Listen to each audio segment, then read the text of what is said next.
Olá, povo de Deus, Shalom, meu nome é Jorge, sou casado com a Luciana, sou pai de 3 filhos, né? 2 filhas e um filho, é a Maria Letícia, a Ana Lívia e agora o Davi Luca, né? Que o Senhor nos confiou mais um filho para nós cuidarmos. Também somos discípulos da comunidade católica Shalom e hoje nós vamos partilhar um pouco nesse tempo tão difícil, tão complexo, né? Onde a gente vive essa pandemia e é bombardeado a todo instante, a todo minuto nas redes sociais, na TV, no rádio, e as pessoas que ficam compartilhando via WhatsApp notícias sobre o coronavírus. Isso acaba que gera dentro de nós um tumulto, um conflito interior muito grande, que pode nesse tempo impedir de nós ouvirmos a voz de Deus, aquilo que Deus deseja nos falar, né? Até porque uma situação dessa que Deus permite, Ele sempre vai tirar algo de bom. Então, estejamos atentos àquilo que de fato o Senhor deseja nos falar, nos mostrar por meio de tudo isso que nos acontece, no qual Ele permite, né, que nos aconteça. Vou falar um pouco sobre a oração familiar, e aí vou apresentar para vocês esse livrinho, né, que é o Beracá, que nós na comunidade católica Shalom, né, nós utilizamos, que é a oração familiar. É um guia que nos ajuda a viver essa oração familiar.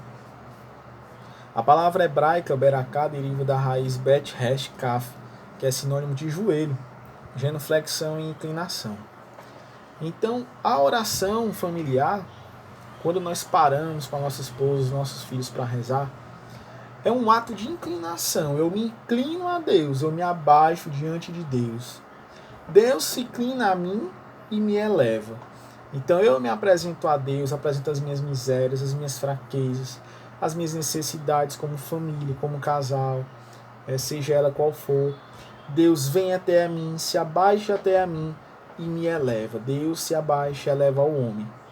Isso só acontece por meio da intimidade, por meio da oração, dessa intimidade com Deus, essa profunda intimidade com Deus. Também é importante nós olharmos para dentro do nosso coração, no nosso interior, e buscarmos encontrar o que é que nos motiva a buscarmos a oração, seja individual, seja familiar. Nesse caso aqui eu estou falando da oração familiar. Qual é a nossa motivação? O homem tem a certeza de que sua vida encontra-se totalmente nas mãos de Deus e expressa sua gratidão através da oração e do louvor. E aí cabe a nós uma pergunta. Nós hoje temos essa certeza de que a nossa vida de fato está nas mãos de Deus? Se tivermos essa certeza, com certeza nós já temos uma vida de oração familiar. Se nós ainda não temos essa vida de oração familiar, aí cabe uma reflexão e cabe nos perguntarmos, né? Nos momentos oportunos e inoportunos, qual é a minha motivação? E caso nós não encontremos essa motivação, corramos aos pés de Deus, corramos para a cruz e supliquemos ao Espírito que motive o nosso coração, que nos dê a graça da abertura e o desejo possa ser gerado no nosso coração de buscarmos a profunda e verdadeira oração com Ele e por meio dessa intimidade abençoarmos e sermos abençoados. Na oração familiar é importante você fazer pelo menos uma vez por semana. Você separa um tempinho ali dentro das 24 horas, 30 minutos, 40 minutos, 1 hora ou até mais, aquilo que Deus te motivar na oração. É de fundamental importância que essa oração ela aconteça em um lugar que te traga um mínimo de conforto para que você se sinta bem e te favoreça a viver bem esse momento de oração. De preferência um lugar arejado, né? Enfim. E é importante também ter um altar nesse lugar, um ícone ou uma imagem, seja aquela imagem que você tem, algo que te ajude a entrar melhor nessa oração.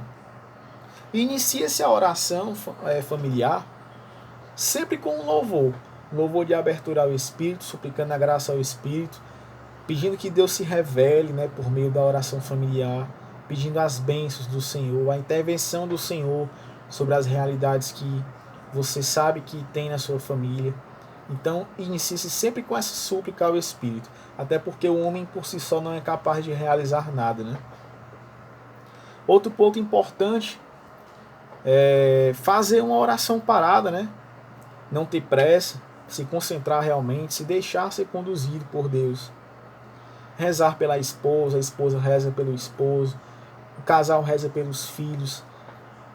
A gente abençoa, né, como eu falei no início, e é abençoado. Essa é a dinâmica da oração familiar. Outro ponto é você pôr as necessidades da sua família, né? Separar um momento também para pedir por todas as famílias, pelos jovens, pela humanidade, pelos pobres, pela igreja, né, pelo Santo Padre, pela nossa paróquia, pela nossa cidade, pelo Brasil no todo. Sugiro que isso possa até ser no final da oração, né? Geralmente nós fazemos no final da oração, entregando tudo no colo da Sagrada Família, né?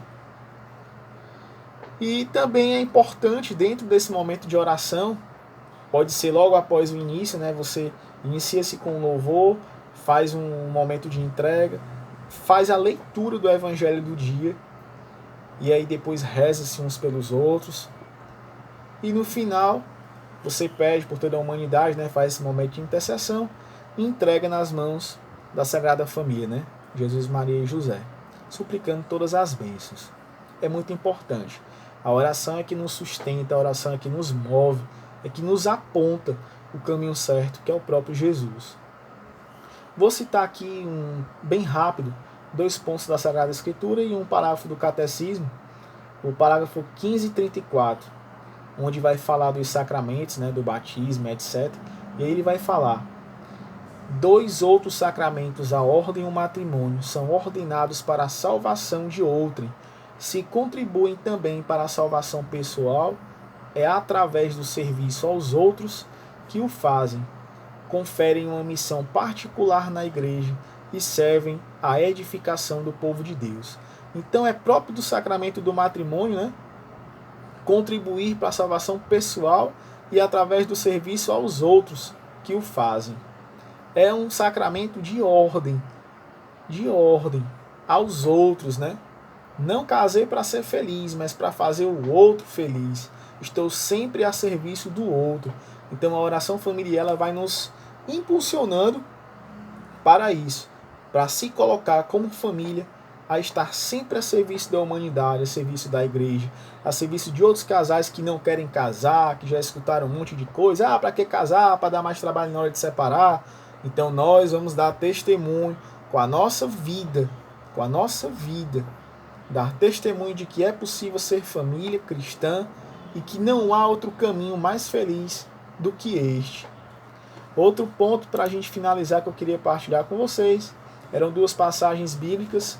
A primeira vem de Isaías 38:19, onde vai dizer assim: os vivos, somente os vivos te louvam, como hoje estou fazendo. Os pais contam a tua fidelidade a seus filhos. Então seus filhos lá na frente, daqui a alguns anos, eles vão conhecer Deus porque você apresentou Deus a eles. Mas se você não apresentar, pode ser que alguém apareça enviado por Deus para apresentá-lo neste mundão. Mas na maioria das vezes não vai aparecer. Então, abramos os nossos olhos. Ainda é tempo de apresentarmos Deus aos nossos filhos, o caminho certo e o caminho seguro. Outra passagem vem lá do livro de Salmos 78, versículo 4, onde vai dizer assim: não os esconderemos dos nossos filhos, contaremos à próxima geração os louváveis feitos do Senhor, o seu poder e as maravilhas que fez.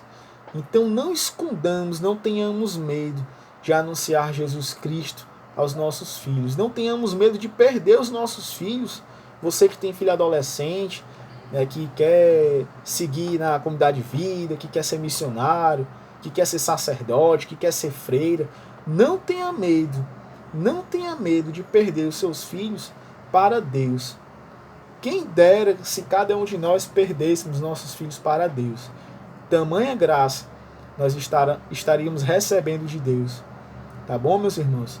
Então que Deus nos fortaleça, que Deus nos ajude e que Deus nos dê coragem, força e disposição para estarmos sempre buscando ter uma vida de oração e de intimidade com Ele, abençoando nossa família e sendo abençoado. Tá bom? Que Deus os abençoe. Shalom.